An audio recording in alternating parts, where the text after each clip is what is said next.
ഇനി നമുക്ക് ഓൺലൈനിൽ പതിവായി കാണുന്ന ചില വ്യാജ വിവരങ്ങൾ നോക്കാം. മീംസ് ആണ് ഇവയിൽ ആദ്യത്തേത്. ഒരു ഇമേജിന് അല്ലെങ്കിൽ ഒരു കൂട്ടം ഇമേജുകൾക്കൊപ്പം ടെക്സ്റ്റ് കൂടി ചേർന്ന് വരുന്നതാണ് മീംസ്. പലപ്പോഴും ഇവ തമാശയുടെ രൂപത്തിലായിരിക്കും. പക്ഷേ നിങ്ങൾക്ക് സങ്കടമോ ദേഷ്യമോ ഒക്കെ ഉണ്ടാകുന്ന വ്യാജ വിവരങ്ങളും മീം രൂപത്തിൽ വരാം. ഇവ പലപ്പോഴും കാര്യത്തിൻ്റെ ഒരു വശം മാത്രമാണ് കാണിക്കുക. ഇതിൽ സന്ദർഭമോ വിശദാംശങ്ങളോ ഒന്നും ഉണ്ടാവില്ല. ഇങ്ങനെ വ്യാജ വിവരങ്ങൾ ഉൾക്കൊള്ളുന്ന മീംസ് ശരിക്കും ഒരു പ്രശ്നമാണ്. കാരണം ഇവ ആർക്കും എളുപ്പത്തിൽ സൃഷ്ടിക്കാം, പെട്ടെന്ന് തന്നെ പ്രചരിക്കും. ഒന്നോർത്തു നോക്കൂ, ഏറ്റവും ഒടുവിൽ മീംസ് ഷെയർ ചെയ്തത് എന്നാണ്. ഫോട്ടോകളും വീഡിയോകളും ഉപയോഗിച്ചും സത്യം വളച്ചൊടിക്കാറുണ്ട്. ഇവ ഡിജിറ്റൽ സാങ്കേതിക വിദ്യ ഉപയോഗിച്ച് രൂപമാറ്റം വരുത്തിയതോ അല്ലെങ്കിൽ പൂർണ്ണമായും തന്നെ ഫേക്കോ ആവാം. സന്ദർഭവും സാഹചര്യവും പറയാതെ ഒരു സംഭവത്തിൻ്റെ ചെറിയ ഭാഗം മാത്രമായി കാണിക്കാറുമുണ്ട്. അതുപോലെ തീയതിയും സ്ഥലവുമെല്ലാം മാറ്റി കാണിക്കുന്നതും പതിവാണ്. ഇതിനൊരു ഉദാഹരണം പറയാം. പൊതു തെരഞ്ഞെടുപ്പിൽ കോൺഗ്രസ് നേതാവ് രാഹുൽ ഗാന്ധിക്ക് വോട്ട് ചെയ്യണമെന്ന് കേരള മുഖ്യമന്ത്രി പിണറായി വിജയൻ പറയുന്ന ഒരു വീഡിയോ മുൻപ് പ്രചരിച്ചു. അദ്ദേഹത്തിൻ്റെ ഒരു പ്രസംഗത്തിൽ നിന്ന് വെട്ടിയെടുത്ത ഒരു ഭാഗമാണ് ഇങ്ങനെ പ്രചരിപ്പിച്ചത്. ആർക്കും ഭൂരിപക്ഷമില്ലാത്ത അവസ്ഥയാണ് ഈ തെരഞ്ഞെടുപ്പിൽ വരാൻ പോകുന്നത്. അപ്പോൾ ഏറ്റവും കൂടുതൽ അംഗബലമുള്ള പാർട്ടി ഏതാണോ ആ പാർട്ടിയുടെ നേതാവിനെയാണ് മന്ത്രിസഭ രൂപീകരിക്കാൻ വിളിക്കുക. രാഹുൽ ഗാന്ധിയെ വിളിക്കണമെങ്കിൽ കോൺഗ്രസ് ഏറ്റവും കൂടുതൽ അംഗബലമുള്ള പാർട്ടിയാവണം. ഇവിടെ മത്സരിക്കുന്ന കോൺഗ്രസ്സുകാർ എല്ലാം അതിന് ജയിപ്പിക്കാൻ തയ്യാറാകണം.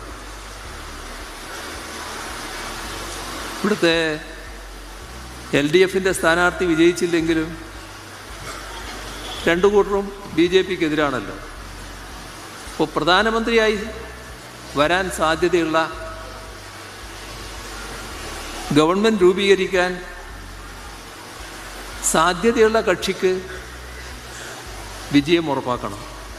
യഥാർത്ഥത്തിൽ ആ പ്രസംഗത്തിൽ കോൺഗ്രസിനെ വിമർശിക്കുകയായിരുന്നു പിണറായി.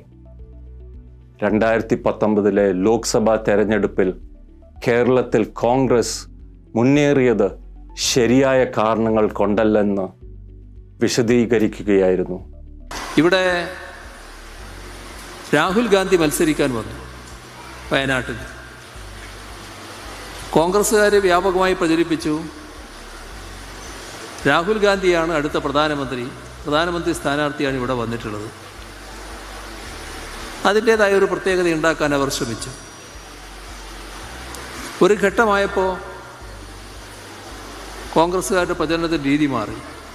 ഒറിജിനൽ വീഡിയോയിൽ നിന്ന് മുറിച്ചെടുത്ത ഭാഗങ്ങൾ ഉപയോഗിച്ച് ഇങ്ങനെ തെറ്റായ ധാരണ പരത്താൻ എളുപ്പമാണ്. ഇതുപോലെയുള്ള വീഡിയോകളുടെ നിർമ്മാണം ചിലപ്പോൾ സങ്കീർണമാണ്.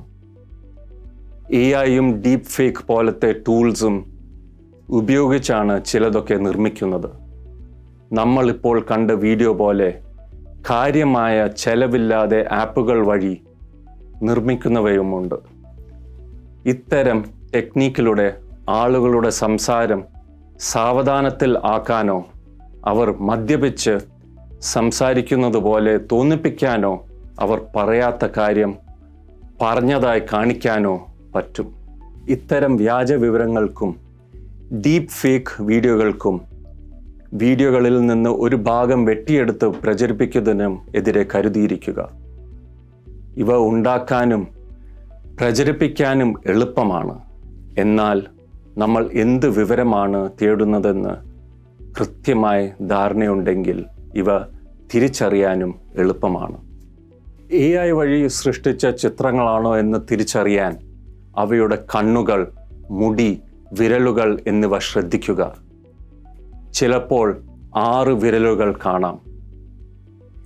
ഡീപ്പ് ഫേക്ക് ആണെങ്കിൽ മുഖത്തിൻ്റെ ശരീരത്തിൻ്റെയും സ്കിൻ ടോണിലെ വ്യത്യാസവും കണ്ണു ചിമ്മുന്നതിൻ്റെ വേഗവും നോക്കുക. ക്രോപ്പ് ചെയ്തോ വെട്ടിയെടുത്തോ ആ വീഡിയോകൾ തിരിച്ചറിയാൻ അവയുടെ ഫുൾ വീഡിയോ കണ്ടുപിടിക്കുക. യഥാർത്ഥ പരിപാടിയുടെ ചിത്രങ്ങൾ പരിശോധിച്ചാൽ പ്രചരിച്ച ഭാഗങ്ങളിലെ പൊരുത്തക്കേട് മനസ്സിലാക്കാം. വീഡിയോയിൽ പറയുന്ന തീയതിയും സ്ഥലത്തും തന്നെയാണ് ഇത് നടന്നതെന്നും ഉറപ്പാക്കുക. നിങ്ങളുടെ വിഷ്വൽ സ്കിൽസ് ഉപയോഗിച്ച് ഇങ്ങനെയുള്ള കൃത്രിമം തിരിച്ചറിയൂ. അങ്ങനെ ഓൺലൈനിലെ വിവരങ്ങൾ സുരക്ഷിതമായി ഉത്തരവാദിത്വത്തോടെ ഉപയോഗിക്കൂ.